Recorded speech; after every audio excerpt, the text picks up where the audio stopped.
मेरे प्रिय 140 करोड़ परिवारजन,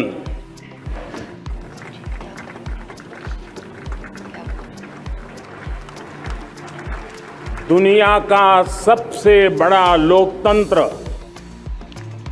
और अब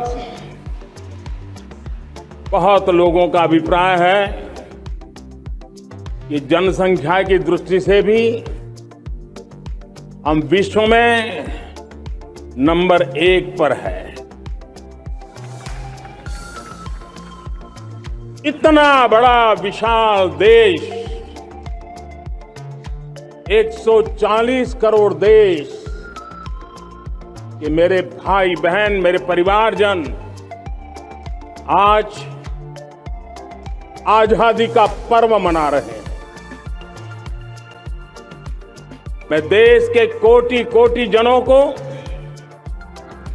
देश और दुनिया में भारत को प्यार करने वाले, भारत का सम्मान करने वाले, भारत का गौरव करने वाले कोटि कोटि जनों को आजादी के इस महान पवित्र पर्व की अनेक अनेक शुभकामनाएं देता हूं। मेरे प्यारे परिवारजन, पूज्य बापू के नेतृत्व में असहयोग का आंदोलन, सत्याग्रह की मूवमेंट और भगत सिंह, सुखदेव, राजगुरु जैसे अनगिनत वीरों का बलिदान, उस पीढ़ी में शायद ही कोई व्यक्ति होगा जिसने देश की आजादी में अपना योगदान न दिया हो। मैं आज देश की आजादी के जंग में जिन जिन ने योगदान दिया है, बलिदान दिए हैं, त्याग किया है, तपस्या की है, उन सबको आदरपूर्वक नमन करता हूं, उनका अभिनंदन करता हूं। आज 15 अगस्त महान क्रांतिकारी और अध्यात्म जीवन के ऋषितुल्य प्रणेता श्री अरबिंदो की 150वीं जयंती पूर्ण हो रही है। ये वर्ष स्वामी दयानंद सरस्वती के 150वीं जयंती का वर्ष है। ये वर्ष रानी दुर्गावती के 500वीं जन्मशती का बहुत ही पवित्र अवसर है, जो पूरा देश बड़े धामधूम से मनाने वाला है। ये वर्ष मीराबाई, भक्ति योग की सिरमौर मीराबाई के 525 वर्ष का भी ये पावन पर्व है। ये बार जो 26 जनवरी हम मनाएंगे वो हमारे गणतंत्र दिवस की 75वीं वर्षगांठ होगी। अनेक प्रकार से अनेक अवसर, अनेक संभावनाएं राष्ट्र निर्माण में जुटे रहने के लिए पल पल नई प्रेरणा, पल पल नई चेतना, पल पल सपने, पल पल संकल्प, शायद इससे बड़ा कोई अवसर नहीं हो सकता। मेरे प्यारे परिवारजन, इस बार प्राकृतिक आपदा ने देश के अनेक हिस्सों में अकल्पनीय संकट पैदा किए। जिन परिवारों ने इस संकट में सहन किया है, मैं उन सभी परिवारजनों के प्रति अपनी संवेदना प्रकट करता हूं और राज्य और केंद्र सरकार मिलकर के उन सभी संकटों से जल्दी से मुक्त होकर के फिर तेज गति से आगे बढ़ेंगे, ये मैं विश्वास दिलाता हूं। मेरे प्यारे परिवारजनों, पिछले कुछ सप्ताह नॉर्थ ईस्ट में, विशेषकर मणिपुर में और हिंदुस्तान के भी अन्य कुछ भागों में, लेकिन विशेषकर मणिपुर में जो हिंसा का दौर चला, कई लोगों को अपना जीवन खोना पड़ा, मां बेटियों के सम्मान के साथ खिलवाड़ हुआ। लेकिन कुछ दिनों से लगातार शांति की खबरें आ रही हैं। देश मणिपुर के लोगों के साथ है। देश मणिपुर के लोगों को पिछले कुछ दिनों से जो शांति बनाए रखी है, उस शांति के पर्व को आगे बढ़ाएं और शांति से ही समाधान का रास्ता निकलेगा। और राज्य और केंद्र सरकार मिलकर के उन समस्याओं के समाधान के लिए भरपूर प्रयास कर रही है, करती रहेगी। मेरे प्यारे परिवारजनों, जब हम इतिहास की तरफ नजर करते हैं तो इतिहास में कुछ पल ऐसे आते हैं जो अपनी अमिट छाप छोड़ करके जाते हैं और उसका प्रभाव सदियों तक रहता है।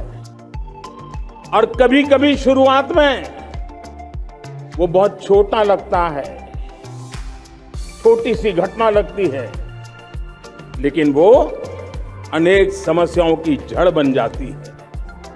हमें याद है 1200 साल पहले इस देश पर आक्रमण हुआ।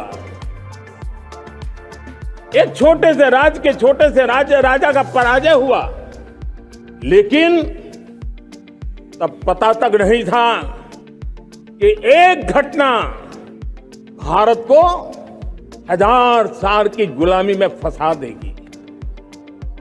और हम गुलामी में जकड़ते गए, जो आया लूटता गया, जो जिसका मन चाहा हम पे आके सवार हो गया।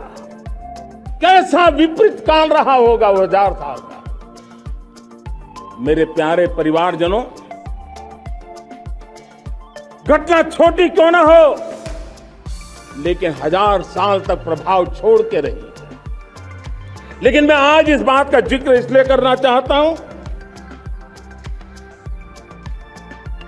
कि भारत के वीरों ने इस कालखंड में कोई भूभाग ऐसा नहीं था, कोई समय ऐसा नहीं था जब उन्होंने देश की आजादी के लौ को जलता न रखा हो, बलिदान की परंपरा न बनाई। मां भारती बेड़ियों से मुक्त होने के लिए उठ खड़ी हुई थी, जंजीरों को झकझोर रही थी और देश की नारी शक्ति, देश की युवा शक्ति, देश के किसान, देश के गांव के लोग, मजदूर, कोई हिंदुस्तानी ऐसा नहीं था जो आजादी के सपने को लेकर के जीता न हो। आजादी को पाने के लिए मर मिटने के लिए तैयार होने वालों की एक बड़ी फौज तैयार हो गई थी। जेलों में जवानी खपाने वाले अनेक महापुरुष हमारे देश की आजादी को, इन गुलामी की बेड़ियों को तोड़ने के लिए लगे हुए थे। मेरे प्यारे परिवारजनों, जन चेतना का वो व्यापक रूप, त्याग और तपस्या का वो व्यापक रूप, जन जन के अंदर एक नए विश्वास जगाने वाला वो पल आखिरकार 1947 में देश आजाद हुआ। 1000 साल की गुलामी में संजोए हुए सपने देशवासी पूरे करते हुए देखे। साथियों, मैं 1000 साल पहले की बात इसलिए कह रहा हूं, मैं देख रहा हूं फिर एक बार देश के सामने एक मौका आया है। इस ऐसे कालखंड में हम जी रहे हैं, ऐसे कालखंड में हमने प्रवेश किया है और यह हमारा सौभाग्य है कि भारत के ऐसे अमृत काल में, यह अमृत काल का पहला वर्ष है। या तो हम जवानी में जी रहे हैं या हम मां भारती की गोद में जन्म ले चुके हैं। और ये कालखंड मेरे शब्द लिख करके रखिए मेरे प्यारे परिवारजनों, इस कालखंड में जो हम करेंगे, जो कदम उठाएंगे, जितना त्याग करेंगे, तपस्या करेंगे, सर्वजन हिताय सर्वजन सुखाय, एक के बाद एक फैसले लेंगे, आने वाले 1000 साल का देश का स्वर्णिम इतिहास उससे अंकुरित होने वाला है। इस कालखंड में होने वाली घटनाएं आगामी 1000 साल के लिए इसका प्रभाव पैदा करने वाली है। गुलामी की मानसिकता से बाहर निकला हुआ देश पंच प्राण को समर्पित होकर के एक नए आत्मविश्वास के साथ आज आगे बढ़ रहा है। नए संकल्पों को सिद्ध करने के लिए वो जी जान से जुड़ रहा है। मेरी भारत माता जो कभी ऊर्जा का सामर्थ्य था लेकिन राख के ढेर में दबी पड़ी थी, वो भारत मां 140 करोड़ देशवासियों के पुरुषार्थ है, उनकी चेतना से, उनकी ऊर्जा से फिर एक बार जागृत हो चुकी है। मां भारती जागृत हो चुकी है और मैं साफ देख रहा हूं दोस्तों, यही कालखंड है। पिछले 9-10 साल हमने अनुभव किया है, विश्व भर में भारत की चेतना के प्रति, भारत के सामर्थ्य प्रति एक नया आकर्षण, नया विश्वास, नई आशा पैदा हुई है। और ये प्रकाश पुंज जो भारत से उठा है वो विश्व को उसमें अपने लिए ज्योति नजर आ रही है। विश्व को एक नया विश्वास पैदा हो रहा है। हमारा सौभाग्य है, कुछ ऐसी चीजें हमारे पास हैं जो हमारे पूर्वजों ने हमें विरासत में दी है और वर्तमान कालखंड ने गढ़ी है।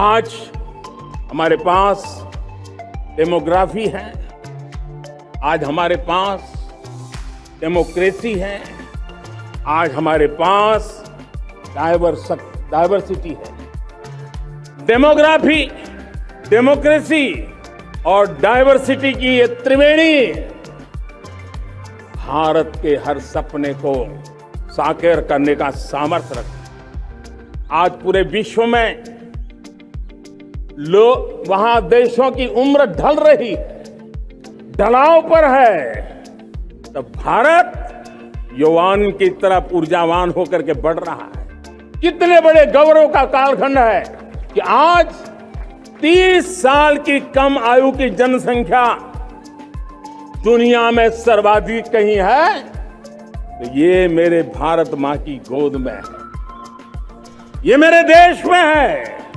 और 30 साल से कम उम्र की नौजवान हो मेरे देश के पास हो, कोटि कोटि भुजाएं हो, कोटि कोटि मस्तिष्क हो, कोटि कोटि सपने, कोटि कोटि संकल्प हो, तो भाइयों बहनों, मेरे प्रिय परिवारजनों, हम इच्छित परिणाम प्राप्त करके रह सकते हैं। मेरे प्यारे परिवारजनों, देश का भाग्य ऐसी घटनाएं बदल देती है, यह सामर्थ्य देश के भाग्य को बदल देता है। भारत 1000 साल की गुलामी और आने वाले 1000 साल के भव्य भारत के बीच में पड़ाव पर हम खड़े हैं, एक ऐसी संधि पर खड़े हैं और इसलिए अब हमें न रुकना है न दुविधा में जीना है। मेरे प्यारे प्रिय परिवारजनों, हमें खोई हुई उस विरासत का गर्व करते हुए, खोई हुई समृद्धि को प्राप्त करते हुए, हमें फिर एक बार और ये बात मान के चले, हम जो भी करेंगे, हम जो भी कदम उठाएंगे, हम जो भी फैसला लेंगे, वो अगले 1000 साल तक अपनी दिशा निर्धारित करने वाला है, भारत के भाग्य को लिखने वाला है। मैं आज मेरे देश के नौजवानों को, मेरे देश की बेटे बेटियों को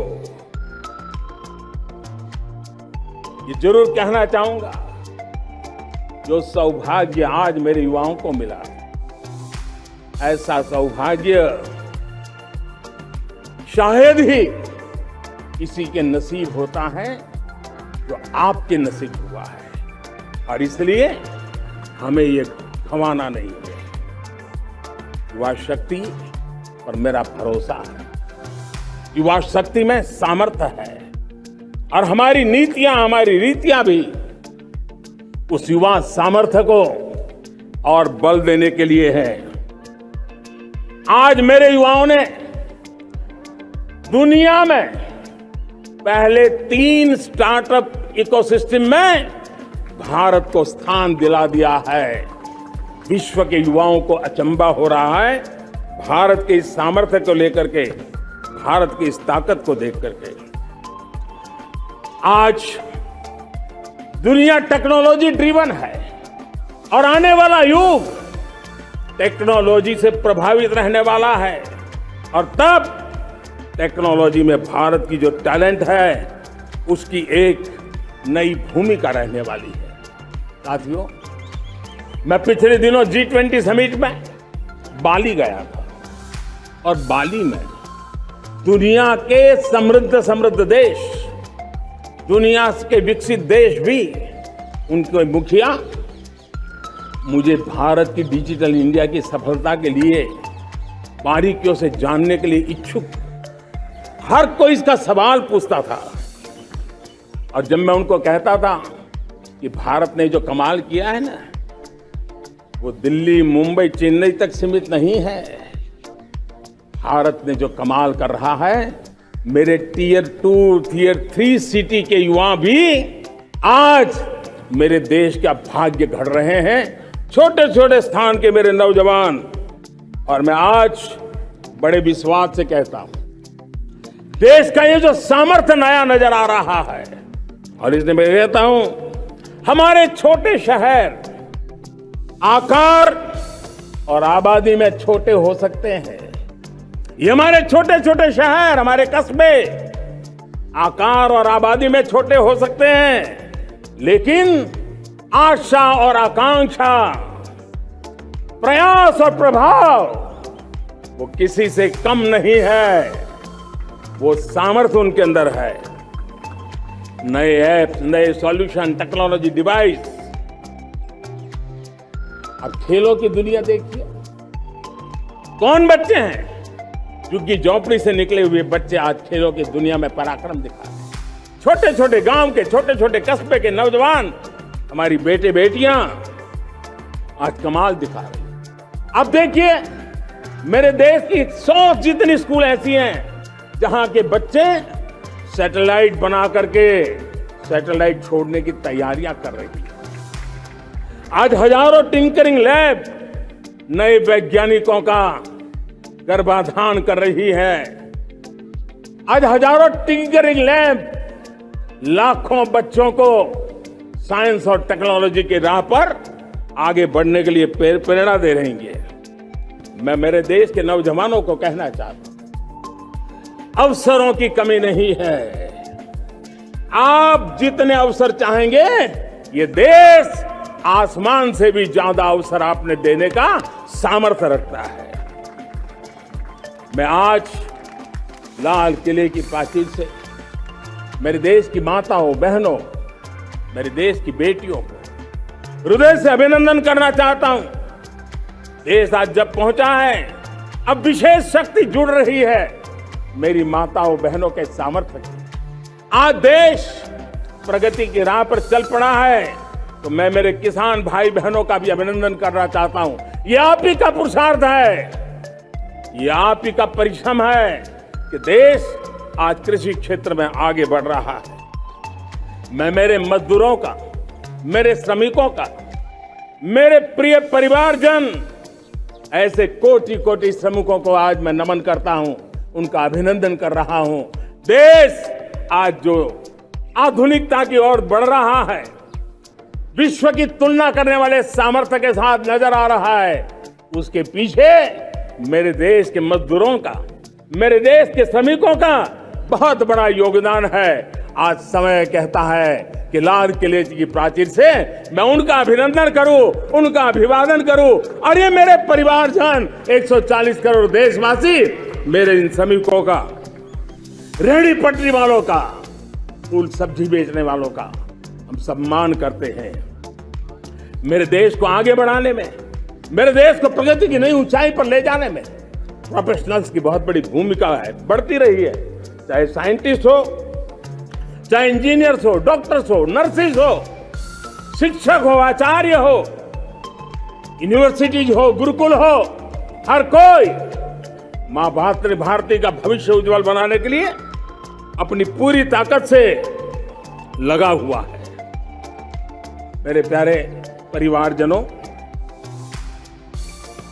राष्ट्रीय चेतना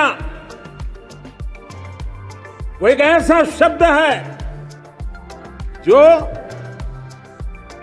हमें चिंताओं से मुक्त कर रहा है। और आज वो राष्ट्रीय चेतना ये सिद्ध कर रही है कि भारत का सबसे बड़ा सामर्थ्य बना है भरोसा। भारत का सबसे बड़ा सामर्थ्य बना है विश्वास। जन जन में हमारा विश्वास, जन जन का सरकार पर विश्वास, जन जन का देश के उज्जवल भविष्य पर विश्वास, और विश्व का भी भारत के प्रति विश्वास। ये विश्वास हमारी नीतियों का, हमारी रीति का है। भारत के उज्जवल भविष्य को जिस निर्धारित मजबूत कदमों से हम आगे बढ़ा रहे हैं, उसका है। भाइयों बहनों, मेरे प्यारे परिवारजनों, ये बात निश्चित है कि भारत का सामर्थ्य और भारत की संभावनाएं विश्वास की नई बुलंदियों को पार करने वाली है। और ये विश्वास की नई बुलंदियां नए सामर्थ्यों को लेकर के चलनी चाहिए। आज देश में G20 समिट के मेहमान नवाजी का भारत को अवसर मिला है। अब पिछले एक साल से हिंदुस्तान के हर कोने में जिस प्रकार से G20 के अनेक ऐसे आयोजन हुए, अनेक कार्यक्रम हुए हैं, उसने देश के सामान्य मानवी के सामर्थ्य को विश्व को परिचित करा दिया है। भारत की विविधता का परिचय कराया है। भारत की डायवर्सिटी को दुनिया अचंभे से देख रही है और उसके कारण भारत के तरफ आकर्षण बढ़ा है। भारत को जानने की, समझने की इच्छा जगी है। उसी प्रकार से आप देखिए एक्सपोर्ट, आज भारत का एक्सपोर्ट के तेजी से बढ़ रहा है। और मैं कहना चाहता हूं, दुनिया के एक्सपर्ट्स इन सारे मानदंडों के आधार पर कह रहे हैं कि अब भारत रुकने वाला नहीं है। दुनिया की कोई भी रेटिंग एजेंसी होगी, भारत का गौरव कर रही है। कोरोना काल के बाद दुनिया एक नए सिरे से सोचने लगी। और मैं विश्वास से देख रहा हूं कि जिस प्रकार से द्वितीय महायुद्ध के बाद, द्वितीय विश्व युद्ध के बाद दुनिया ने एक नया वर्ल्ड ऑर्डर आकार लिया था, मैं साफ साफ देख रहा हूं कि कोरोना के बाद एक नया विश्व ऑर्डर, एक नया ग्लोबल ऑर्डर, एक नया जियोपॉलिटिकल इक्वेशन, ये बहुत तेजी से आगे बढ़ रहा है। जियोपॉलिटिकल इक्वेशन की सारे व्याख्याएं बदल रही है, परिभाषाएं बदल रही है। और मेरे प्यारे परिवारजनों, आप गौरव करेंगे। बदलते हुए विश्व को शेप देने में आज मेरे 140 करोड़ देशवासियों, आपका सामर्थ्य नजर आ रहा है। आप निर्णायक मोड़ पर खड़े हैं। और कोरोना काल में भारत ने जिस प्रकार से देश को आगे बढ़ाया, दुनिया ने हमारे सामर्थ्य को देखा है। जब दुनिया की सप्लाई चेन तहस नहस हो गई थी, बड़ी बड़ी अर्थव्यवस्थाओं पर दबाव था, उस समय भी हमने कहा था हमें विश्व का विकास देखना है तो मानव केंद्रीय होना चाहिए, मानवीय संवेदनाओं से भरा हुआ होना चाहिए और तब जाकर के समस्याओं का सही समाधान निकालेंगे। और कोविड ने हमें सिखाया है या हमें मजबूर किया है, लेकिन मानवीय संवेदनाओं को छोड़ करके हम विश्व का कल्याण नहीं कर सकते। आज भारत ग्लोबल साउथ की आवाज बन रहा है। भारत की समृद्ध विरासत आज दुनिया के लिए एक अवसर बन रहा है। Global economy, global supply chain, इसमें भारत की हिस्सेदारी, मैं पक्का विश्वास से कहता हूं, आज जो भारत ने परिस्थिति पैदा हुई है, आज जो भारत ने कमाया है, वो दुनिया में स्थिरता की गारंटी लेकर के आया है। तो अब न हमारे मन में, न 140 करोड़ मेरे परिवारजनों के मन में और न ही दुनिया के मन में कोई इफ्स है, कोई बट्स है। विश्वास बन चुका है। मेरे प्यारे देशवासियों, अब गेंद हमारे पाले में है। हमें अवसर जाने नहीं देना चाहिए, हमें मौका छोड़ना नहीं चाहिए। भारत में मैं मेरे देशवासियों का इसलिए भी अभिनंदन करता हूं कि मेरे देशवासियों में एक नीर क्षीर विवेक का सामर्थ्य है, समस्याओं की जड़ों को समझने का सामर्थ्य है। और इसीलिए 2014 में मेरे देशवासियों ने 30 साल के अनुभव के बाद तय किया कि देश को आगे ले जाना है तो स्थिर सरकार चाहिए, मजबूत सरकार चाहिए, पूर्ण बहुमत वाली सरकार चाहिए। और देशवासियों ने एक मजबूत और स्थिर सरकार बनाई। और 3 दशकों के जो अनिश्चितता का कालखंड था, जो अस्थिरता का कालखंड था, जो राजनीतिक मजबूरियों से देश जकड़ा हुआ था, उससे मुक्ति बनी। मेरे प्यारे परिवारजनों, देश के पास आज एक ऐसी सरकार है, वो सर्वजन हिताय सर्वजन सुखाय, देश के संतुलित विकास के लिए समय का पल पल और जनता की पाई पाई, जनता की भलाई के लिए लगा रही है। और मेरी सरकार, मेरे देशवासियों का मन एक बात से जुड़ा हुआ है। हमारे हर निर्णय, हमारे हर दिशा, उसका एक ही मानदंड है, नेशन फर्स्ट, राष्ट्र प्रथम। और राष्ट्र प्रथम यही दूरगामी परिणाम, सकारात्मक परिणाम पैदा करने वाला है। देश में बड़े स्तर पर काम हो रहा है। और लेकिन मैं कहना चाहूंगा, 2014 में आपने एक मजबूत सरकार बनाई, और मैं कहता हूं 2014 में और 2019 में आपने एक सरकार फॉर्म की, तो मोदी में रिफॉर्म करने की हिम्मत आई। आपने ऐसी सरकार फॉर्म की कि मोदी को रिफॉर्म की हिम्मत आई। और जब मोदी ने एक के बाद एक रिफॉर्म किए, तो मेरे ब्यूरोक्रेसी के लोग, मेरे लाखों हाथ पैर जो हिंदुस्तान के कोने कोने में सरकार के हिस्से के रूप में काम कर रहे हैं, उन्होंने ब्यूरोक्रेसी ने ट्रांसफॉर्म करने के लिए, परफॉर्म करने की जिम्मेवारी बखूबी निभाई। और उन्होंने परफॉर्म करके दिखाया और जनता जनार्दन जुड़ गई, तो वो ट्रांसफॉर्म होता भी नजर आ रहा है। और इसलिए रिफॉर्म, परफॉर्म, ट्रांसफॉर्म, ये कालखंड अब भारत के भविष्य को गढ़ रहा है। और हमारी सोच देश की उस ताकतों को बढ़ावा देने पर है जो आने वाले 1000 साल की नींव को मजबूत करने वाले। दुनिया को युवा शक्ति की जरूरत है, युवा स्किल की जरूरत है। हमने अलग स्किल मिनिस्ट्री बनाई, वो भारत की आवश्यकताओं को तो पूरी करेगी, वो दुनिया की आवश्यकताओं को पूरा करने का भी सामर्थ्य रखेगी। हमने जल शक्ति मंत्रालय बनाया। मंत्रालय की बनाने की रचना को भी अगर कोई एनालिसिस करेगा ना, तो इस सरकार के मन मस्तिष्क को बड़े अच्छे ढंग से आप समझ पाएंगे। हमने जल शक्ति मंत्रालय बनाया। ये जल शक्ति मंत्रालय हमारे देश के एक एक देशवासियों को पीने का शुद्ध पानी पहुंचे, पर्यावरण की रक्षा के लिए पानी के प्रति संवेदनशील व्यवस्थाएं विकसित हो, उस पर हम बल रहे हैं।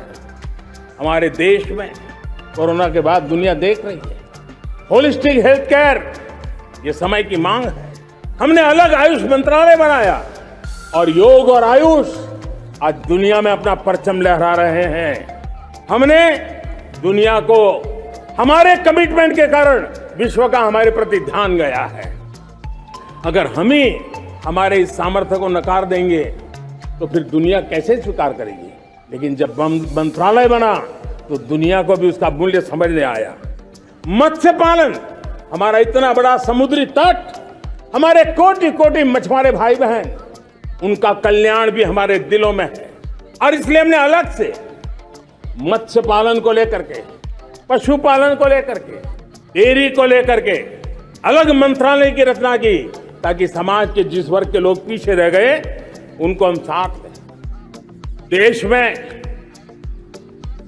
सरकारी अर्थव्यवस्था के हिस्से होते हैं, लेकिन समाज की अर्थव्यवस्था का एक बड़ा हिस्सा है कोऑपरेटिव मूवमेंट। उसको बल देने के लिए, उसको आधुनिकता लाने के लिए और देश के कोने कोने में लोकतंत्र की एक सबसे बड़ी इकाई को मजबूत करने के लिए हमने अलग कोऑपरेटिव मंत्रालय बनाया। और वो हमारी सहकारी संस्थाएं उसका जाल बिछा रहा है, ताकि गरीब से गरीब की वहां सुनवाई हो, उसकी आवश्यकताओं की पूर्ति हो, और वो भी राष्ट्र की विकास की योगदान में एक छोटी इकाई का हिस्सा बनकर के उसमें वो योगदान दे रखें। हमने सहकार से समृद्धि का रास्ता अपनाया है। मेरे प्यारे परिवारजनों, जब हम लोग 14 में आए थे तो हम वैश्विक अर्थव्यवस्था में 10वें नंबर पर थे, और आज 140 करोड़ देशवासियों का पुरुषार्थ रंग लाया है कि हम विश्व की अर्थव्यवस्था में 5वें नंबर पर पहुंच चुके हैं। और ये ऐसे ही नहीं हुआ है। जो एक भ्रष्टाचार का राक्षस देश को दबोचे हुए थे, लाखों करोड़ के घोटाले अर्थव्यवस्था को डामाडोल कर रहे थे, गवर्नेंस फ्रेजाइल फाइल में देश की पहचान होने लगी थी, लीकेजेस को हमने बंद किया, मजबूत अर्थव्यवस्था बनाई, हमने गरीब कल्याण के लिए ज्यादा से ज्यादा धन खर्चने का प्रयास किया। और आज मैं देशवासियों को बताना चाहता हूं कि जब देश आर्थिक रूप से समृद्ध होता है तो सिर्फ तिजोरी नहीं बढ़ती है, देश का सामर्थ्य बढ़ता है, देशवासियों का सामर्थ्य बढ़ता है। और तिजोरी का पाई पाई अगर ईमानदारी से जनता जनार्दन के लिए खर्च करने का संकल्प लेने वाली सरकार हो तो परिणाम के साथ है। मैं 10 साल का हिसाब तिरंगे की साक्षी में लाल किले की प्राचीर से मेरे देशवासियों को दे रहा हूं। आंकड़े देख करके आपको लगेगा इतना बड़ा बदलाव, इतना बड़ा सामर्थ्य। 10 साल पहले राज्यों को 30 लाख करोड़ रुपए भारत सरकार की तरफ से जाते थे। पिछले 9 साल में यह आंकड़ा 100 लाख करोड़ पर पहुंचा है। पहले स्थानीय निकाय के विकास के लिए भारत सरकार के खजाने से 70,000 करोड़ रुपया जाता था। आज वो 3 लाख करोड़ से भी ज्यादा जा रहा है। पहले गरीबों के घर बनाने के लिए 90,000 करोड़ रुपया खर्च होता था। आज वो 4 गुना होकर के 4 लाख करोड़ से भी ज्यादा खर्च गरीबों के घर बनाने के लिए हो रहा है। पहले गरीबों को यूरिया सस्ता मिले, जो यूरिया की बैग दुनिया के कुछ बाजारों में 3,000 में बिकती है, वो यूरिया की बैग मेरे किसानों को 300 में मिले। और इसलिए देश की सरकार 10 लाख करोड़ रुपया मेरे किसानों की यूरिया में सब्सिडी दे रहा है। मुद्रा योजना 20 लाख करोड़ रुपए, उससे भी ज्यादा मेरे देश के नौजवानों को स्वरोजगार के लिए, अपने व्यवसाय के लिए, अपने कारोबार के लिए दिए हैं। 8 करोड़ लोगों ने नया कारोबार शुरू किया है। और 8 करोड़ लोगों ने कारोबार शुरू किया है तो नहीं, हर कारोबारी ने एक या दो लोगों को रोजगार दिया है। 8 से 10 करोड़ नए लोगों को रोजगार देने का सामर्थ्य ये मुद्रा योजना से लाभ लेने वाले 8 करोड़ नागरिकों को करा है। एमएसएमई को करीब 3.5 लाख करोड़ रुपए की मदद से कोरोना के संकट में भी उनको डूबने नहीं दिया, मरने नहीं दिया, उनको एक ताकत दी है। 1 रैंक 1 पेंशन मेरे देश के सेना के जवानों का एक सम्मान का विषय था। 70,000 करोड़ रुपया भारत की तिजोरी से आज पहुंचा है, मेरे निवृत्त सेना के नायकों के जेब में, उनके परिवार में पहुंचा है। सभी कैटेगरी में, मैंने तो कुछ ही गिनाए, मैं ज्यादा समय लेना नहीं चाहता। हर कैटेगरी में पहले की तुलना में अनेक गुना धन देश के विकास के लिए, कोने कोने में रोजगार पैदा करने के लिए, पाई पाई का उपयोग भारत का भाग्य बदलने के लिए हो, और इसलिए हमने काम किया है। और मेरे प्यारे प्रियजनों, इतना ही नहीं, हमने इन सारे प्रयासों का परिणाम है कि आज 5 साल के मेरे कार्यकाल में, 5 साल के कार्यकाल, 5 साल में 13.5 करोड़ मेरे गरीब भाई बहन गरीबी की जंजीरों को तोड़ करके न्यू मिडिल क्लास के रूप में बाहर आए हैं। जीवन का इससे बड़ा कोई संतोष नहीं होता। मेरे प्यारे प्रिय परिवारजनों, और जब 13.5 करोड़ लोग गरीबी की इस मुसीबतों से बाहर निकलते हैं, तो कैसी कैसी योजनाएं उनको मदद दी है। उनको आवास योजना का लाभ मिलना, पीएम स्वनिधि से 50,000 करोड़ रुपया रेहड़ी पटरी वालों तक पहुंचाया है। आने वाले दिनों में, आने वाली विश्वकर्मा जयंती पर एक कार्यक्रम हम लागू करेंगे। इस विश्वकर्मा जयंती पर हम करीब 13-15 हजार करोड़ रुपया से, जो परंपरागत कौशल्य से रहने वाले लोग, जो औजार से और अपने हाथ से काम करने वाला वर्ग है, ज्यादातर ओबीसी समुदाय से, हमारे सुथार हो, हमारे सोनार हो, हमारे राजमिस्त्री हो, हमारे कपड़े धोने वाले काम करने वाले लोग हो, हमारे बाल काटने वाले भाई बहन परिवार हो, ऐसे लोगों को एक नई ताकत देने के लिए हम आने वाले महीने में विश्वकर्मा जयंती पर विश्वकर्मा योजना लॉन्च करेंगे और करीब 13-15 हजार करोड़ से उसका प्रारंभ करेंगे। हमने पीएम किसान सम्मान निधि में 2.5 लाख करोड़ रुपया सीधा मेरे देश के किसानों के खाते में जमा किया है। हमने जल जीवन मिशन, हर घर में शुद्ध पानी पहुंचे, 2 लाख करोड़ रुपया खर्च किया है। हमने आयुष्मान भारत योजना, ताकि गरीब को बीमारी के कारण अस्पताल जाने से जो मुसीबत होती थी उसको मुक्ति दिलाना, उसको दवाई मिले, उसका उपचार हो, ऑपरेशन हो, अच्छे से अच्छी हॉस्पिटल में हो। आयुष्मान भारत योजना के तहत 70,000 करोड़ रुपए हमने लगाए हैं। पशुधन, देश ने कोरोना वैक्सीन की बात तो देश को याद है, 40,000 करोड़ रुपए लगाए, वो तो याद है।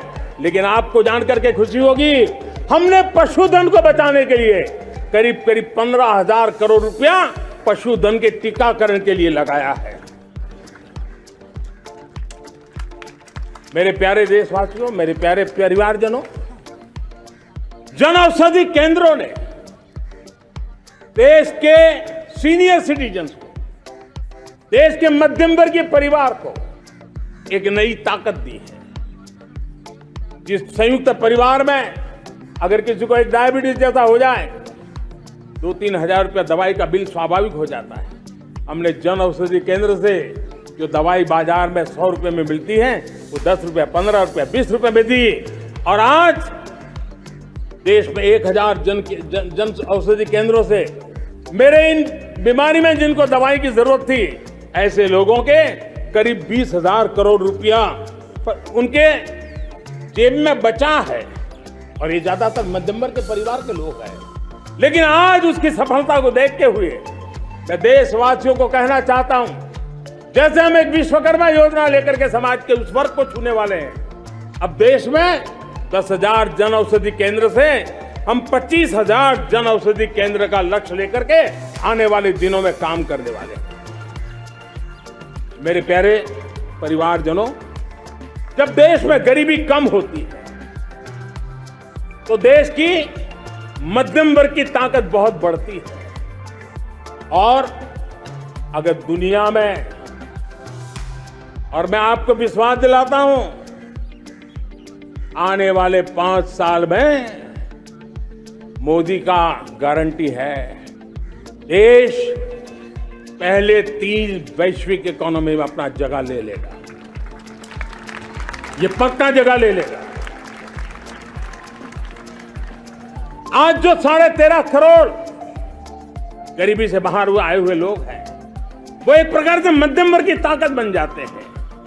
जब गरीब की खरीद शक्ति बढ़ती है तो मध्यम वर्ग की व्यापार शक्ति बढ़ती है। जब गांव की खरीद शक्ति बढ़ती है तब कस्बे और शहर की आर्थिक व्यवस्था और तेज गति से दौड़ती है। और यही इंटरकनेक्टेड हमारा अर्थ चक्र होता है। हम उसको बल लेकर के आगे चलना चाहते हैं। मेरे प्यारे परिवारजनों, शहर के अंदर जो कमजोर लोग रहते हैं, बिना घर को मुसीबत रहती है, मध्यम वर्ग के परिवार अपना खुद का घर का सपना देख रहे हैं, हम उसके लिए भी आने वाले कुछ सालों के लिए एक योजना लेकर के आ रहे हैं। और जिसमें ऐसे मेरे परिवारजन जो शहरों में अपना घर, शहरों में रहते हैं लेकिन किराए के मकान पे रहते हैं, झुग्गी झोपड़ी में रहते हैं, चाल में रहते हैं, अनऑथोराइज कॉलोनीज में रहते हैं, ऐसे मेरे परिवारजन अगर अपना मकान बनाना चाहते हैं तो बैंक से जो लोन मिलेगा उसके ब्याज के अंदर राहत देकर के लाखों रुपयों की मदद करने का हमने निर्णय किया है। मेरे मध्यम वर्ग के परिवार को जब 2 लाख से 7 लाख इनकम टैक्स की सीमा बढ़ जाती है तो सबसे बड़ा लाभ सैलरी क्लास को होता है, मेरे मध्यम वर्ग को होता है। इंटरनेट का डेटा बहुत महंगा था 2014 के पहले, आज दुनिया का सबसे सस्ता इंटरनेट का डेटा का खर्चा हो रहा है। हर परिवार के पैसे बच रहे हैं। मेरे प्यारे परिवारजनों, विश्व कोरोना के बाद अभी तक उभर नहीं पाया है। युद्ध ने फिर एक नई मुसीबत पैदा की। आज दुनिया महंगाई के संकट से जूझ रही है। पूरी दुनिया की अर्थव्यवस्था को महंगाई ने दबोच के रखा है। हम भी दुनिया से जिन सामान की जरूरत होती है लाते हैं, तो हमें सामान तो इंपोर्ट करते हैं। हमारा दुर्भाग्य है कि हमें महंगाई भी इंपोर्ट करनी पड़ती है, तो पूरी दुनिया को महंगाई ने जकड़ के रखा है। लेकिन मेरे प्यारे परिवारजनों, भारत ने महंगाई को नियंत्रित रखने के लिए भरसक प्रयास किए। पिछले कालखंड की तुलना में हमें कुछ सफलता भी मिली है, लेकिन इतने से संतोष नहीं मान सकते। दुनिया से हमारी चीजें अच्छी है, इतने बात से हम सोच नहीं सकते। मुझे तो मेरे देशवासियों को महंगाई की बोझ कम से कम हो, इस दिशा में और भी कदम उठाने हैं और हम उस कदम को उठा के रहेंगे। मेरा प्रयास निरंतर जारी रहेगा। मेरे प्यारे परिवारजनों, आज देश अनेक क्षमताओं को लेकर के आगे बढ़ रहा है। देश आधुनिकता की तरफ आगे बढ़ने के लिए काम कर रहा है।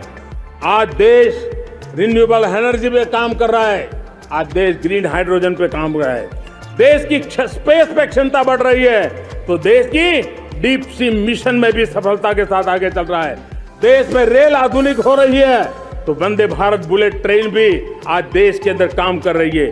गांव-गांव पक्की सड़कें बन रही है तो इलेक्ट्रिक बसें, मेट्रो की रचना भी आज देश में हो रहे हैं। आज गांव-गांव तक इंटरनेट पहुंच रहा है तो क्वांटम कंप्यूटर के लिए भी देश तय कर रहता है।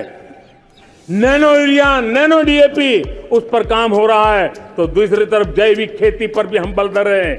आज किसान उत्पादक संघ एफपीओ का निर्माण हो रहा है तो हम सेमीकंडक्टर का भी निर्माण करने के लिए चाह रहे हैं। हम दिव्यांग जनों के लिए एक सुगम भारत के निर्माण के लिए काम करते हैं तो हम पैरालंपिक में भी हिंदुस्तान का तिरंगा झंडा गाड़ने के लिए मेरे दिव्यांग जनों को सामर्थ्यवान बना रहे हैं। हम खिलाड़ियों को स्पेशल ट्रेनिंग दे रहे हैं।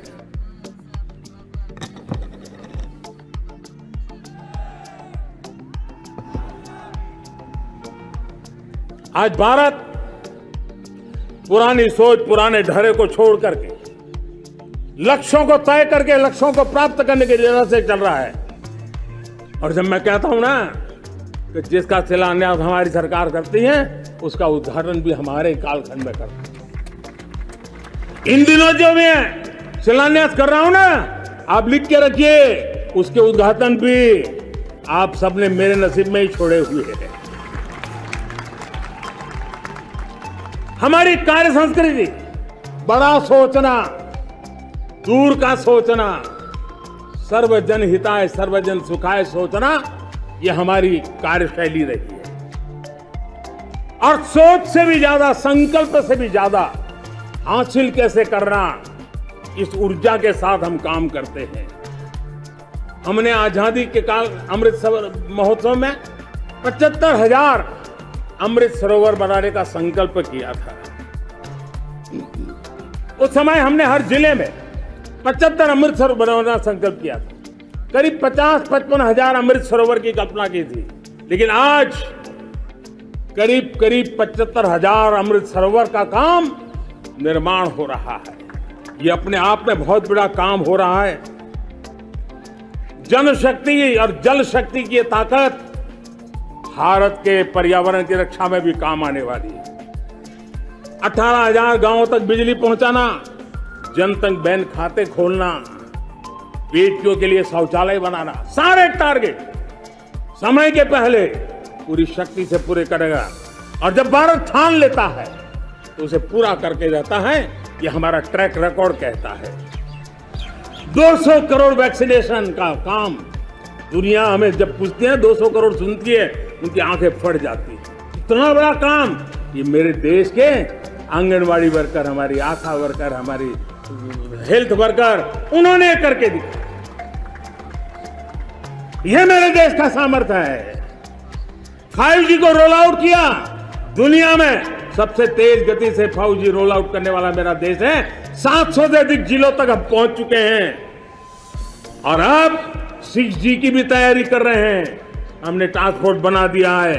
रिन्यूएबल एनर्जी, हम टारगेट से पहले चले हैं। हमने रिन्यूएबल एनर्जी 2030 का जो टारगेट तय किया था, 21-22 में इसको पूरा कर दिया। हमने इथेनॉल में 20% ब्लेंडिंग की बात कही थी, वो भी हमने समय से 5 साल पहले पूरा कर दिया। हमने $500 बिलियन के एक्सपोर्ट की बात की थी, वो भी समय के पहले $500 बिलियन से ज्यादा कर दिया। हमने तय किया, जो हमारे देश में 25 साल से चर्चा हो रही थी कि देश में नई संसद बने, पार्लियामेंट का कोई सत्र ऐसा नहीं था नई संसद के। ये मोदी है, समय के पहले नई संसद बना करके रख दिया। मेरे प्यारे भाई बहनों, ये काम करने वाली सरकार है, निर्धारित लक्ष्यों को पार करने वाली सरकार है। ये नया भारत है, ये आत्मविश्वास से भरा हुआ भारत है। ये संकल्पों को चरितार्थ करने के लिए जी जान से जुटा हुआ भारत है। और इसलिए ये भारत न रुकता है, ये भारत न थकता है, ये भारत न हाँफता है और न ही ये भारत हारता है। और इसलिए मेरे प्यारे परिवारजनों, आर्थिक शक्ति बढ़ी है तो हमारी सामरिक शक्ति को भी एक नई ताकत मिली है। हमारी सीमाएं पहले से अधिक सुरक्षित हुई है और मेरे सीमा पर बैठे हुए मेरे जवान जो देश की सीमाओं की रक्षा कर रहे हैं और मेरे देश की आंतरिक सुरक्षा के संभालने वाले यूनिफॉर्म फोर्सेस, मैं आजादी के इस पावन पर्व पर उनको भी अनेक अनेक बधाई देते हुए मेरी बात को आगे बढ़ाता हूं। सेना का अधिकरण हो, हमारी सेना युवा बने, हमारी सेना बैटल के लिए रेडी, युद्ध योग्य बने, इसलिए निरंतर रिफॉर्म का काम आज हमारी सेना में हो रहा है। मेरे प्यारे परिवारजनों, आए दिन हम लोग सुना करते थे, यहां बम धमाका हुआ, वहां बम धमाका हुआ, हर जगह पे लिखा हुआ रहता था कि इस बैग को मत छूना, अनाउंसमेंट होते रहते थे। आज देश सुरक्षा की अनुभूति कर रहा है और जब सुरक्षा होती है, शांति होती है, तो प्रगति के नए अरमान हम पूरे कर सकते हैं। उसको लिए सीरियल बम धमाके का जमाना बीती हुई बात हो गई है। निर्दोषों के जो मौत होते थे तो बीते हुए कल की बात हो गई है। आज देश में आतंकी हमलों में भारी कमी आई है। नक्सल प्रभावित क्षेत्रों में भी बहुत बड़ा बदलाव आया है, बहुत बड़ा परिवर्तन का एक वातावरण बना है। मेरे प्यारे परिवारजनों, प्रगति की हर चीज में, लेकिन जब 2047 हम एक विकसित भारत का सपना लेकर के चल रहे हैं तब, और वो सपना नहीं, 140 करोड़ देशवासियों का संकल्प है और उस संकल्प को सिद्ध करने के लिए परिश्रम की पराकाष्ठा भी है। और उसकी सबसे बड़ी ताकत होती है वो राष्ट्रीय चरित्र होता है। दुनिया में जिन जिन देशों ने प्रगति की है, दुनिया में जो जो देश संकटों से वो पार करके निकले हैं, उसमें हर चीज के साथ साथ एक महत्वपूर्ण कैटलिक एजेंट रहा है, वो राष्ट्रीय चरित्र रहा है। और हमें राष्ट्रीय चरित्र के लिए और बल देते हुए हमें आगे बढ़ना होगा। हमारा देश, हमारा राष्ट्रीय चरित्र ओजस्वी हो, तेजस्वी हो, पुरुषार्थी हो, पराक्रमी हो, प्रखर हो, ये हम सबका सामूहिक दायित्व है। और आने वाले 25 साल हम एक ही मंत्र को लेकर चले, ये हमारे राष्ट्रीय चरित्र के सिरमौर होना चाहिए। एकता का संदेश, भारत की एकता को जीना, भारत की एकता को आंच आए, न ऐसी मेरी भाषा होगी, न ऐसा मेरा कोई कदम होगा। हर पल देश को जोड़ने का प्रयास मेरी तरफ से भी होता रहेगा। भारत की एकता हमें सामर्थ्य देती है। उत्तर हो, दक्षिण हो, पूरब हो, पश्चिम हो, गांव हो, शहर हो, पुरुष हो, नारी हो, हम सब ने एकता के भाव के साथ और विविधता भरे देश में एकता का सामर्थ्य होता है। और दूसरी महत्व की बात मैं देख रहा हूं, अगर 2047 में हमें हमारे देश को विकसित भारत के रूप में देखना है तो हमें श्रेष्ठ भारत के मंत्र को जीना होगा, हमें चरितार्थ करना होगा। अब हमारे प्रोडक्शन में, मैंने 2014 में कहा था जीरो डिफेक्ट जीरो इफेक्ट।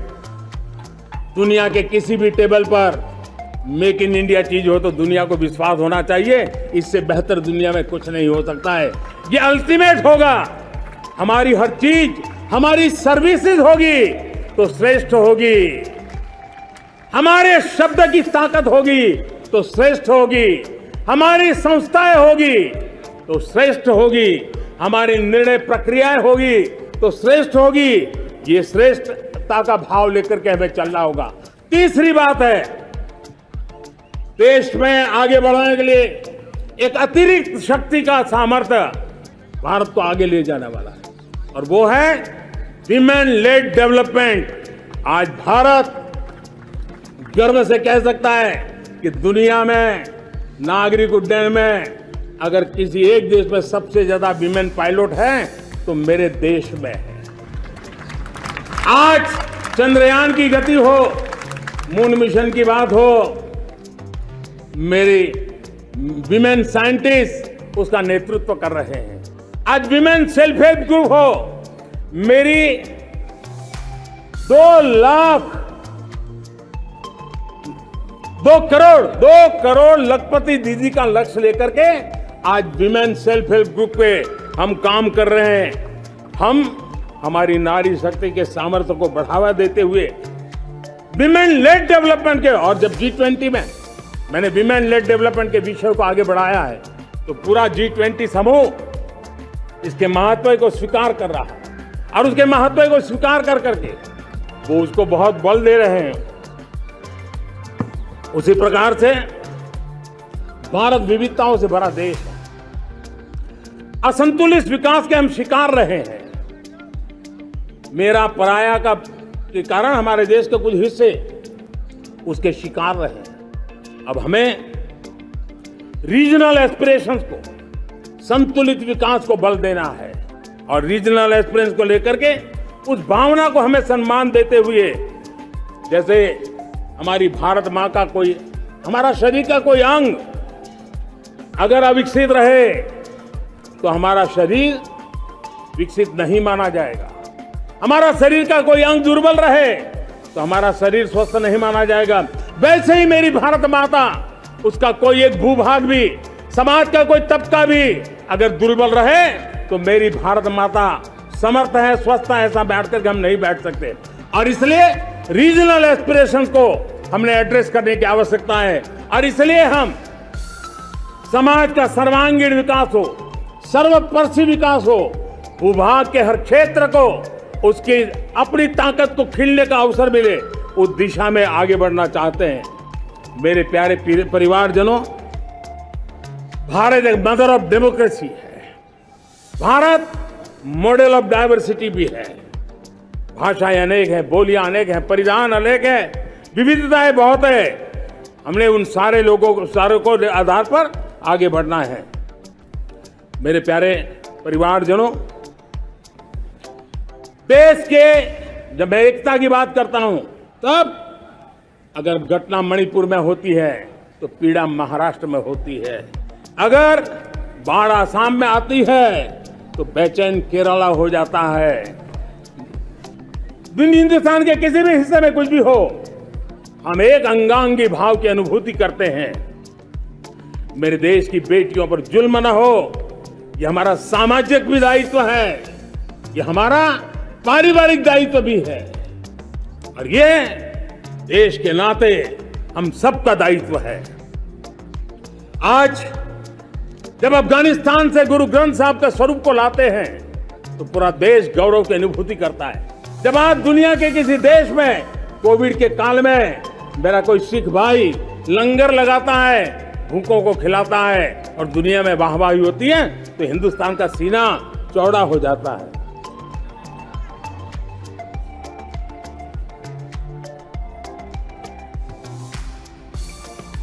मेरे प्यारे परिवारजनों, हमारे लिए जब नारी सम्मान की बात करते हैं, मुझे अभी एक देश में दौरा कर रहा था तो वहां एक बहुत ही सीनियर मिनिस्टर, उसने मुझे एक सवाल पूछा। उसने कहा, आपके यहां बेटियां साइंस और इंजीनियरिंग के विषयों की पढ़ाई करती हैं क्या? उसमें क्या था? मैंने उनको कहा, आज मेरे देश में लड़कों से ज्यादा बेटियां आज स्टेम यानी साइंस, टेक्नोलॉजी, इंजीनियरिंग और मैथ अधिकतम भाग मेरी बेटियां ले रही, तो उनके लिए अचरज था। ये सामर्थ्य आज हमारे देश का देख रहा है। मेरे प्यारे परिवारजनों, आज 10 करोड़ महिलाएं विमेन सेल्फ हेल्प में जुड़ी हुई है। और विमेन सेल्फ हेल्प ग्रुप के साथ आप गांव में जाएंगे तो आपको बैंक वाली दीदी मिलेगी, आपको आंगनवाड़ी वाली दीदी मिलेगी, आपको दवाई देने वाली दीदी मिलेगी। और अब मेरा सपना है 2 करोड़ लखपति दीदी बनाने का, गांव में 2 करोड़ लखपति दीदी। और इसके लिए एक नया अभिगम भेजा, साइंस और टेक्नोलॉजी। हमारे गांव की महिलाओं का भी सामर्थ्य देखता हूं मैं, और इसलिए हम एक नई योजना सोच रहे हैं कि हमारे एग्रीकल्चर सेक्टर में टेक्नोलॉजी आए, एग्रीटेक को बल मिले। इसलिए विमेन सेल्फ हेल्प ग्रुप की बहनों को हम ट्रेनिंग देंगे, ड्रोन चलाने की, ड्रोन रिपेयरिंग की हम ट्रेनिंग देंगे, और हजारों ऐसे विमेन सेल्फ हेल्प ग्रुप को भारत सरकार ड्रोन देगी, ट्रेनिंग देगी, और हमारे एग्रीकल्चर के काम में ड्रोन की सेवाएं उपलब्ध हो। इसके लिए हम शुरुआत करेंगे। प्रारंभ हम 15,000 विमेन सेल्फ हेल्प ग्रुप के द्वारा ये ड्रोन की उड़ान का हम आरंभ कर रहे हैं। मुझे विश्वास है कि इसके कारण हमारे परिवारजनों का, मेरे प्यारे परिवारजनों, आज देश आधुनिकता की तरफ बढ़ रहा है। हाईवे हो, रेलवे हो, एयरवे हो, हाईवेज हो, इंफॉर्मेशन वेज, वाटरवेज हो, कोई क्षेत्र ऐसा नहीं है जिस क्षेत्र को आगे बढ़ाने की दिशा में आज देश काम न करता हो। पिछले 9 वर्ष में तटीय क्षेत्रों में हमने, आदिवासी क्षेत्र में, हमारे पहाड़ी क्षेत्र में विकास को बहुत बढ़ दिया है। हमने पर्वतमाला, भारतमाला ऐसी योजनाओं के द्वारा समाज के उस वर्ग को हमने बल दिया है। हमने गैस की पाइपलाइन से हमारे पूर्वी भारत को जोड़ने का काम किया है। हमने अस्पतालों की संख्या बढ़ाई है, हमने डॉक्टर की सीटें बढ़ाई है ताकि हमारे बच्चे डॉक्टर बनने का सपना पूरा कर सके। हमने मातृभाषा में पढ़ाने पर बल दिया है, अब मातृभाषा में वो पढ़ाई कर सके उस दिशा में। और मैं भारत के सुप्रीम कोर्ट का भी धन्यवाद करता हूं कि भारत की सुप्रीम कोर्ट ने कहा है कि आप जो जजमेंट देंगे उसका जो ऑपरेटिव पार्ट होगा वो जो अदालत में आया है उसकी भाषा में उसको उपलब्ध होगा। मातृभाषा का महात्म्य आज बढ़ रहा है। मेरे प्यारे भाई परिवारजनों, आज तक हमारे देश के जो बॉर्डर विलेज हैं, हमने वाइब्रेंट बॉर्डर विलेज का एक कार्यक्रम शुरू किया है। और वाइब्रेंट बॉर्डर विलेज, अब तक इसके लिए कहा जाता था देश के आखिरी गांव। हमने उस पूरी सोच को बदला है, वो देश का आखिरी गांव नहीं है। सीमा पर जो नजर आ रहा है वो मेरे देश का पहला गांव है। अगर सूरज उगता है पूरब में तो उस तरफ के गांव में पहली सूरज की किरण आती है। अगर सूरज ढलता है तो इस तरफ के गांव में आखिरी किरण उसका लाभ मिलता है। ये मेरे पहले गांव है और मुझे खुशी है कि आज मेरे इस कार्यक्रम के विशेष मेहमान, ये जो पहले गांव है, सीमावर्ती गांव है, उसके 600 प्रधान आज इस लाल किले की प्राचीर के इस महत्वपूर्ण कार्यक्रम का हिस्सा बनने के लिए आए। पहली बार वो इतनी दूर तक आए हैं, नए संकल्प और सामर्थ्य के साथ जुड़ने के लिए आया है। मेरे प्यारे परिवारजनों, हमने संतुलित विकास के लिए एस्पिरेशनल डिस्ट्रिक्ट, एस्पिरेशनल ब्लॉक की कल्पना की और आज उसके सुखद परिणाम मिल रहे हैं। आज राज्य के जो नॉर्मल पैरामीटर्स हैं, जो एस्पिरेशनल डिस्ट्रिक्ट कभी बहुत पीछे थे, वो आज राज्य में भी अच्छा करने लग गए हैं। और मुझे विश्वास है कि आने वाले दिनों में ये हमारे आकांक्षी जिले, हमारे आकांक्षी बॉल अवश्य आगे बढ़ेंगे।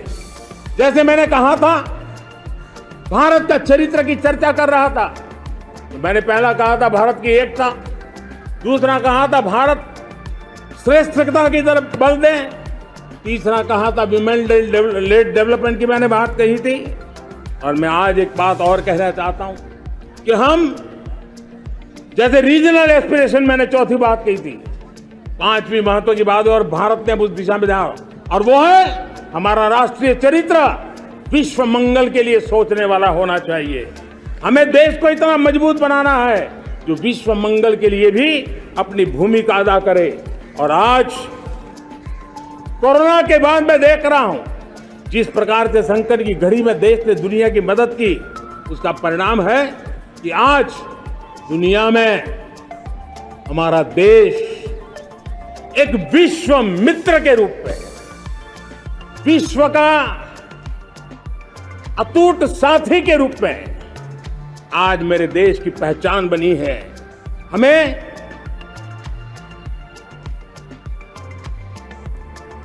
जब विश्व मंगल की बात करते हैं तब भारत का मूलभूत विचार है, उस विचार को हम आगे बढ़ाने लोग हैं। और मुझे खुशी है कि आज अमेरिकी संसद के भी कई चुने हुए गणमान्य प्रतिनिधि भी आज हमारे 15 अगस्त के इस अवसर में हमारे बीच में मौजूद है। भारत की सोच कैसी है, हम विश्व मंगल की बात को कैसे आगे बढ़ाते हैं। अब देखिए, हम जब सोचते हैं तो क्या कहते हैं, हमने दुनिया के सामने ये दर्शन रखा है और दुनिया उस दर्शन को लेकर के हमारे साथ जुड़ रही है। हमने कहा one sun, one world, one grid. Renewable energy के क्षेत्र में एक बहुत बड़ा हमारा स्टेटमेंट है, आज दुनिया उसको स्वीकार कर रही है।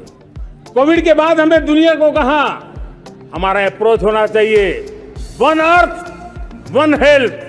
समस्याओं का समाधान तभी होगा जब मानव को, पशु को, पौधे को बीमारी के संबंध में समान रूप से एड्रेस किया जाएगा, तब जाकर के हम करेंगे। हमने G20 समिट के लिए दुनिया के सामने कहा है one world, one family, one future. इस सोच को लेकर के चल रहे हैं। हमने क्लाइमेट को लेकर के दुनिया जो संकट से जूझ रही है, हमने रास्ता दिखाया है, लाइफ मिशन लॉन्च किया है, लाइफस्टाइल फॉर एनवायरनमेंट। हमने दुनिया के सामने इंटरनेशनल सोलर अलायंस बनाया और आज दुनिया के कई देश इंटरनेशनल सोलर अलायंस का हिस्सा बन रहे हैं। हमने बायोडायवर्सिटी का महत्व देखते हुए बिग कैट अलायंस की व्यवस्था को हमने आगे बढ़ाया है। हमने प्राकृतिक आपदा के कारण, ग्लोबल वार्मिंग के कारण इंफ्रास्ट्रक्चर का जो नुकसान होता है, उसके लिए दूरगामी व्यवस्थाओं की जरूरत है और इसलिए coalition for disaster resilient infrastructure CDRI एक समाधान के रूप में दुनिया को दिया है। विश्व आज समुद्रों को संघर्ष का केंद्र बना रहा है, तब हमने दुनिया को सागर का प्लेटफॉर्म दिया है जो वैश्विक समुद्री शांति की गारंटी बन सकता है। हमने पारंपरिक चिकित्सा पद्धतियों को बल देते हुए WHO का एक ग्लोबल लेवल का सेंटर हिंदुस्तान में बनाने की दिशा में काम किया है।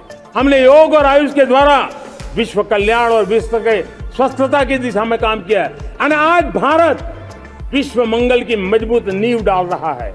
इस मजबूत नींव को आगे बढ़ाना हम सबका काम है, हम सबकी जिम्मेवारी है। मेरे प्यारे परिवारजनों, सपने अनेक है, संकल्प साफ है, नीतियां स्पष्ट है, नियत के सामने कोई सवाल या निशान नहीं है, लेकिन कुछ सच्चाइयों को हमें स्वीकार करना पड़ेगा और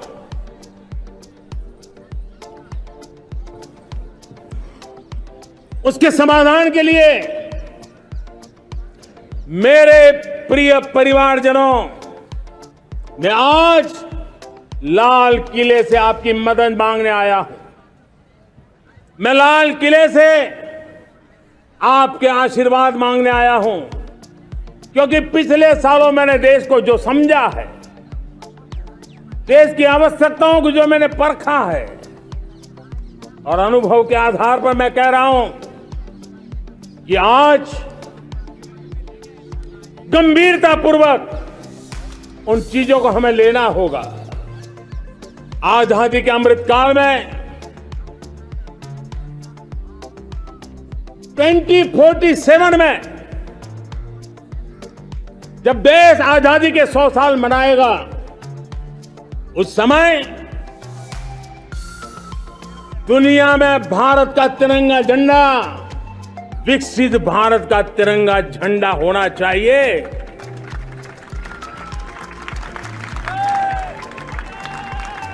रत्ती भर भी हमें रुकना नहीं है, पीछे नहीं हटना है। और इसके लिए शुचिता, पारदर्शिता और निष्पक्षता, ये पहली मजबूती की जरूरत है। हमें उस मजबूती को जितना ज्यादा खाद पानी दे सकते हैं, संस्थाओं के माध्यम से दे सकते हैं, नागरिक के नाते दे सकते हैं, परिवार के नाते दे सकते हैं, ये हमारा सामूहिक दायित्व होना चाहिए। और इसलिए पिछले 75 साल का इतिहास देखिए, भारत के सामर्थ्य में कोई कमी नहीं थी। अरे जो देश कभी सोना की चिड़िया कहा जाता था, वो देश क्यों न फिर से उस सामर्थ्य को लेकर के खड़ा हो सकता है। मेरा अटूट विश्वास है साथियों, मेरे प्रिय परिवारजनों, मेरा अखंड अटूट एक निष्ठ विश्वास है कि 2047 में जब देश आजादी के 100 साल मनाएगा, मेरा देश विकसित भारत बन के रहेगा। और ये मैं मेरे देश के सामर्थ्य के आधार पर कह रहा हूं, मेरे उपलब्ध संसाधनों के आधार पर कह रहा हूं, और सबसे ज्यादा 30 से कम आयु वाली मेरी युवा शक्ति के भरोसे कह रहा हूं, मेरी माताओं बहनों के सामर्थ्य के भरोसे कह रहा हूं। लेकिन उसके सामने अगर कोई रुकावट है, कुछ विकृतियां पिछले 75 साल में ऐसे घर कर गई है, हमारी समाज व्यवस्था का ऐसा हिस्सा बन गई है कि कभी कभी तो हम आंख भी बंद कर देते हैं। अब आंख बंद करने का समय नहीं है। अगर सपनों को सिद्ध करना है, संकल्प को पार करना है, तो हमें ये आंख मिचौली बंद करके, आंख में आंख मिला करके 3 बुराइयों से लड़ना बहुत समय की मांग है। हमारे देश की सारी समस्याओं की जड़ में भ्रष्टाचार ने दिमक की तरह देश की सारी व्यवस्थाओं को, देश के सामर्थ्य को पूरी तरह नोच लिया। भ्रष्टाचार से मुक्ति, भ्रष्टाचार के खिलाफ जंग हर इकाई में, हर क्षेत्र में।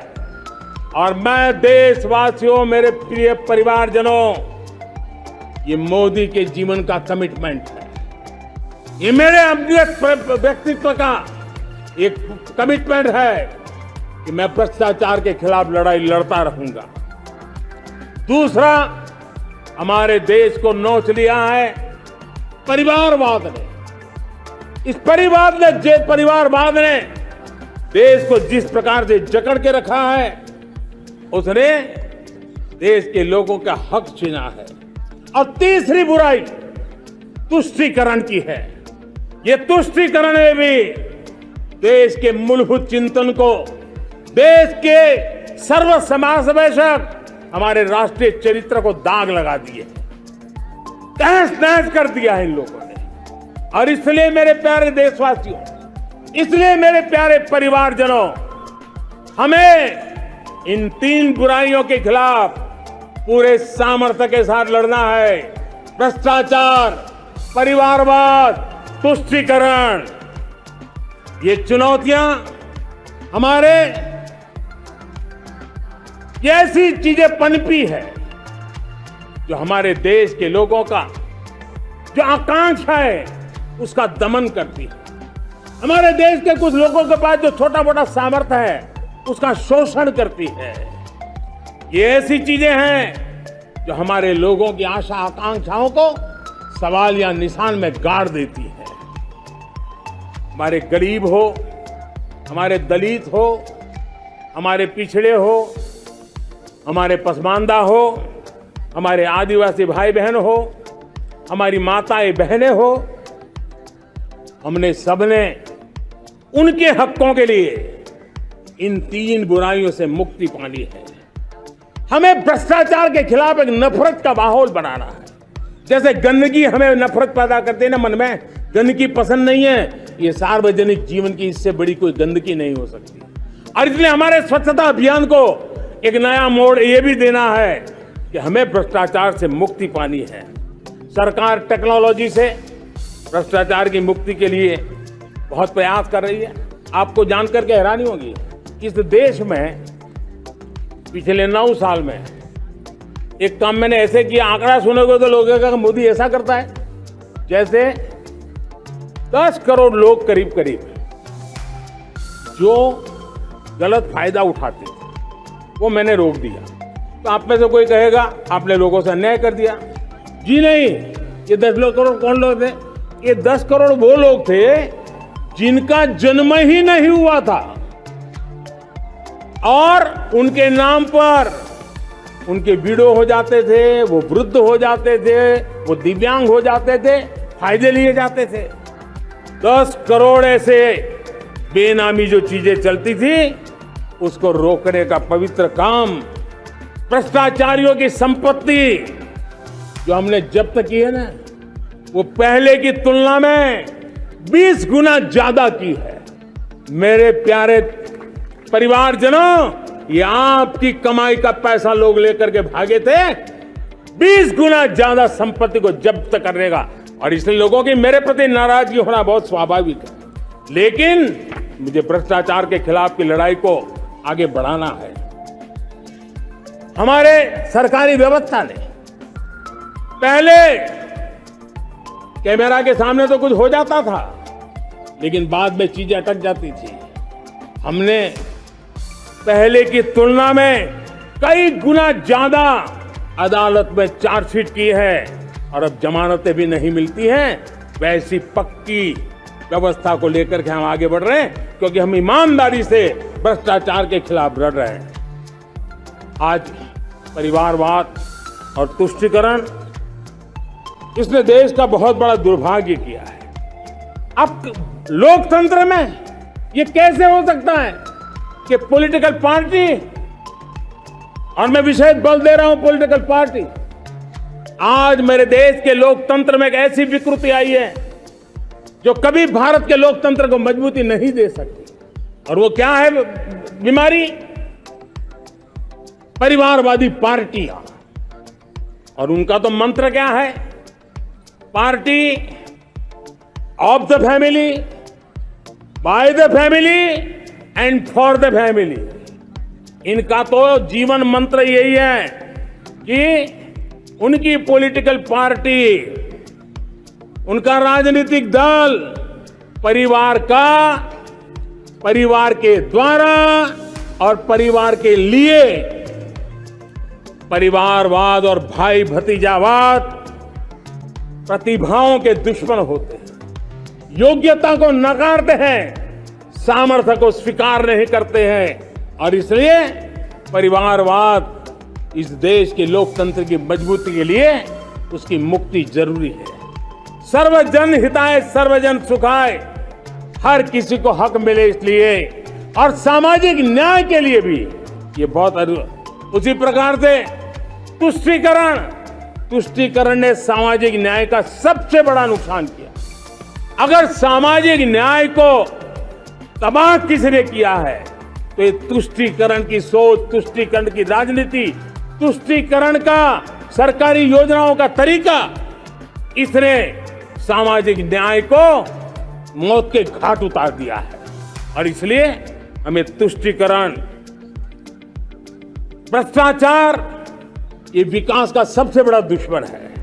अगर देश विकास चाहता है, देश 2047 विकसित भारत का सपना का साकार करना चाहता है, तो हमारे लिए आवश्यक है कि हम किसी भी हालत में देश में भ्रष्टाचार को सहन नहीं करेंगे। इस मूड को लेकर के चलना चाहिए।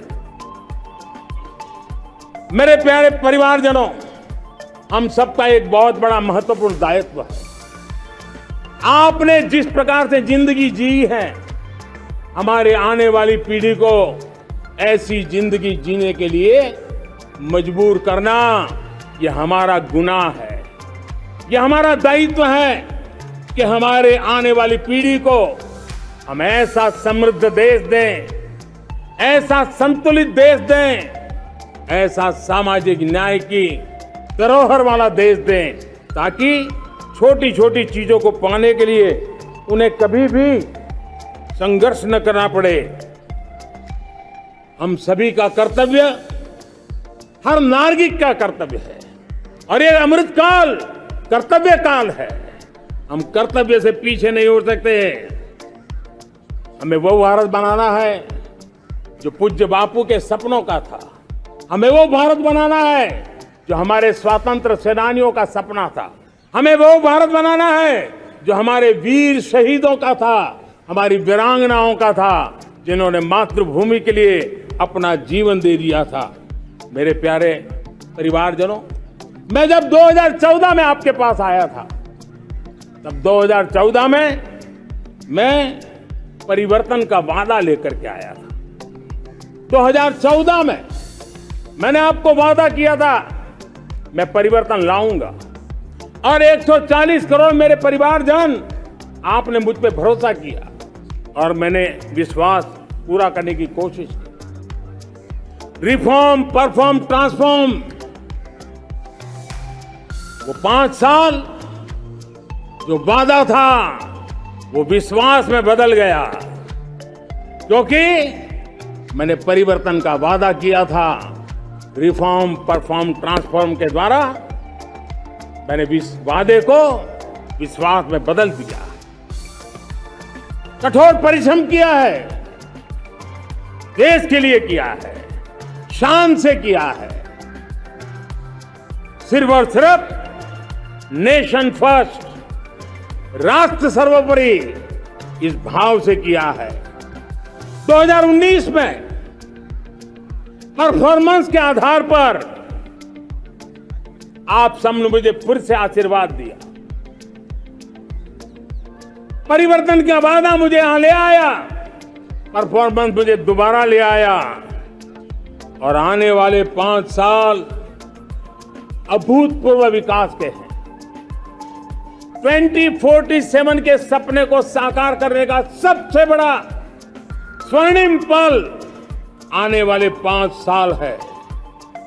और अगली बार 15 अगस्त को इसी लाल किले से मैं आपको देश की उपलब्धियां, आपके सामर्थ्य, आपके संकल्प, उसमें हुई प्रगति, उसकी जो सफलता है, उसके गौरवगान, उससे भी अधिक आत्मविश्वास के सामने, आपके सामने मैं प्रस्तुत करूंगा। मेरे प्यारे प्रियजनों, मेरे परिवारजनों, मैं आप में से आता हूं, मैं आपके बीच से निकला हूं, मैं आपके लिए जीता हूं। अगर मुझे सपना भी आता है तो आपके लिए आता है। अगर मैं पसीना भी बहाता हूं तो आपके लिए बहाता हूं, क्योंकि इसलिए नहीं कि आपने मुझे दायित्व दिया है, मैं इसलिए कर रहा हूं कि आप मेरे परिवारजन हैं, और आपके परिवार के सदस्य के नाते मैं आपके किसी दुख को देख नहीं सकता, मैं आपके सपनों को चूर चूर होते नहीं देख सकता हूं, मैं आपके संकल्प को सिद्धि तक ले जाने के लिए आपका एक साथी बन करके, आपका एक सेवक बन करके, आपके साथ जुड़े रहने का, आपके साथ जीने का, आपके लिए जूझने का मैं संकल्प लेकर के चला हुआ इंसान हूं। और मुझे विश्वास है, हमारे पूर्वजों ने आजादी के लिए जो जंग लड़ा था, जो सपने देखे थे, वो सपने हमारे साथ है। आजादी के जंग में जिन्होंने बलिदान दिया था, उनके आशीर्वाद हमारे साथ है और 140 करोड़ देशवासियों को एक ऐसा अवसर आया है। ये अवसर हमारे लिए एक बहुत बड़ा संबल लेकर के आया है और इसलिए मेरे प्यारे प्रियजनों, आज जब मैं अमृतकाल में आपके साथ बात कर रहा हूं, ये अमृतकाल का पहला वर्ष है। ये अमृतकाल के पहले वर्ष पर जब मैं आपसे बात कर रहा हूं तो मैं आपको पूरे विश्वास से कहना चाहता हूं, चलता चलाता काल चक्र, चलता चलाता काल चक्र, अमृत काल का भाल चक्र, चलता चलाता काल चक्र, अमृत काल का भाल चक्र, सबके सपने, सबके सपने, अपने सपने, सबके सपने, अपने सपने, पनपे सपने सारे, सबके सपने, अपने सपने, पनपे सपने सारे, धीर चले, वीर चले, धीर चले, वीर चले, चले युवा हमारे, धीर चले, वीर चले, चले युवा हमारे, नीति सही, नीति सही, रीति नहीं, नीति सही, रीति नहीं, गति सही, गति सही, राह नहीं, गति सही, राय नहीं। चुनो, चुनो चुनौती, चुनो चुनौती सीना तान, चुनो चुनौती सीना तान, जग में बढ़ाओ देश का नाम, चुनो चुनौती सीना तान, जग में बढ़ाओ देश का नाम। मेरे प्यारे परिवारजनों, हिंदुस्तान के कोने कोने में बैठे हुए मेरे परिवारजन, दुनिया के कोने कोने में जाकर के बसे हुए मेरे परिवारजन, आप सबको आजादी के पावन पर्व की फिर एक बार मैं बहुत बहुत शुभकामनाएं देता हूं। ये अमृतकाल हम सबके लिए कर्तव्य काल है। ये अमृतकाल हम सबको मां भारती के लिए कुछ कर गुजारने का काल है। आजादी का जब जंग चल रहा था 1947 के पहले जो पीढ़ी ने जन्म लिया था उन्हें देश के लिए मरने का मौका मिला था। वो देश के लिए मरने के लिए मौका नहीं छोड़ते थे, लेकिन हमारे नसीब में देश के लिए मरने का मौका नहीं है। लेकिन हमारे लिए देश के लिए जीने का ये इससे बड़ा कोई अवसर नहीं होता। हमें पल पल देश के लिए जीना है। इसी संकल्प के साथ इस अमृतकाल में 140 करोड़ देशवासियों के सपने संकल्प भी बनाने हैं। 140 करोड़ देशवासियों के संकल्प को सिद्धि में भी परिवर्तित करना है और 2047 का जब तिरंगा झंडा फहरेगा तो विश्व एक विकसित भारत का गुणगान करता होगा।